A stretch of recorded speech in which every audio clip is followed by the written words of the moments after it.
10-year-old Jakob Christiansen is being scanned to determine his body's fat content. He weighs 72 kilos, at least 20 too many. Jakob is bullied at school, has been comfort eating sweets in secret, and has been depressed. I want the doctors to help with Jakob's overweight, so he can be a happy boy again. Hvordan kommer du i skole? Jeg cykler. Jakob says he cycles 3 kilometres to school, but exercise alone is not enough to overcome what the doctor calls this chronic disease. Jakob is signing up for an innovative program that goes beyond traditional treatments by requiring numerous behavioural changes to defeat the body's natural resistance to losing fat.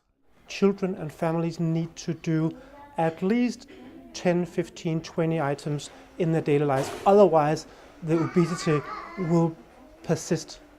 And then people are getting frustrated, very sad, and then they are lost. The Danes advocate state intervention to tackle this worldwide crisis, and they believe that every nation should set up a framework to deal with the issue. They calculate that only 5.5 hours professional treatment per child per year should lead to a 70% success rate. The time children can spend on computers or watching television is restricted. Some are glued to the screen for 12 hours a day. The limit, say the doctors, should be 2. Eating sweets is permitted just once a week. Fibre-rich foods replace those with high levels of sugar and fat. An earlier bedtime is set. Good sleep is linked to better eating habits. Det tror jeg bliver rigtig svært. It's going to be really tough, says Jakob, but I'll fight as hard as I can. And here's inspiration.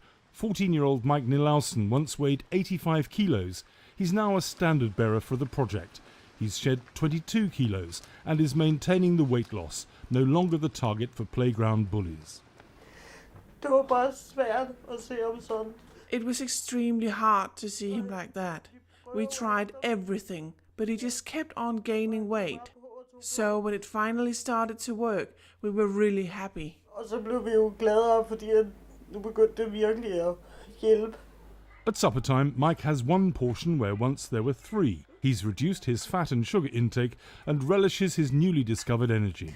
Altså i starten var det svært. To begin with, it was hard, but then it became a part of my daily routine, and it's much easier.